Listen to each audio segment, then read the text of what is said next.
अस्सलाम वालेकुम नाजरीन,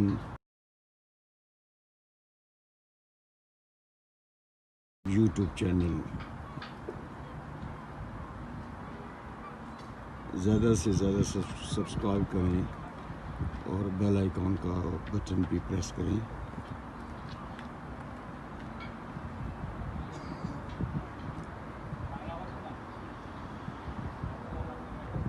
इंग्लैंड की जिंदगी ने हवाले नाल मैं तुसां की थोड़ा जिहा दसना चाहना सा कि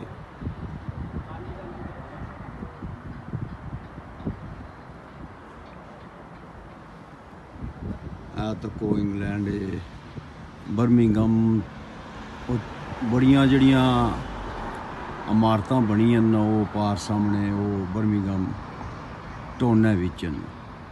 इस टाइम मैं आस्टन एक एरिया वै एक इलाका वै जिसका नाम है आस्टन, मैं उत्थों मौजूद हाँ।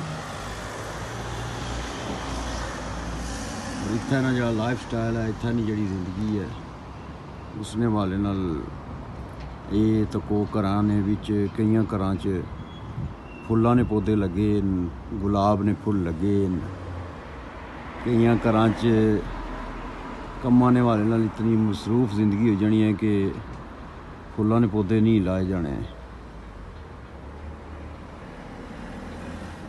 घरां ना तुसां की दसने कि इत्थै लाइफ स्टाइल किया जावे। एक घर तो को सामने तुसीं नज़र आने पे छोटे छोटे घर न, ढाई ढाई मरले ने, दो दो मरले पर इन्होंने एक घर न। वो पार सामने तको कपड़े धोई के बाहर खलियारे गए।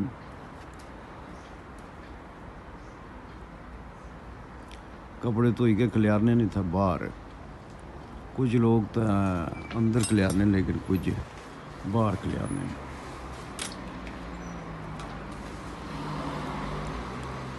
बिल्कुल छोटे छोटे बैडरूम हैं, जिस तरह डबल बैड होना ना समझो उतने उतने बैडरूम हैं। बैडरूम छोटे छोटे बैड हैं, छोटे छोटे रूम हैं। उन्हां विच जिंदगी मजबूरी है ज़ाहिर गुजारनी पैनी है। No pictures. No pictures, yeah.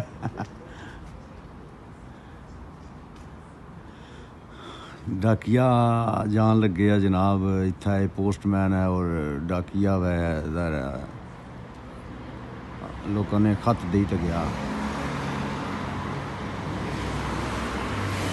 और जेह्ड़े साने लोग इंग्लैंड की ख्वाहिश रखने न, यूरोप की ख्वाहिश रखने न, क्योंकि उन्होंने की मैं दसना चाहना कि तो को छोटे छोटे घर हैं, छोटे छोटे बिल्कुल एक बैडरूम, एक बैड उठा बैडरूम होना, निक्की निक्कियां टाइल्टां, निक्के निक्के किचन। पाकिस्तान जिस तरह बड़े बड़े घर होने वो है जी इत्थै लाइफ स्टाइल, वो है जी इत्थै जिंदगी नहीं है। लिहाजा सोच समझ के कदम चुके,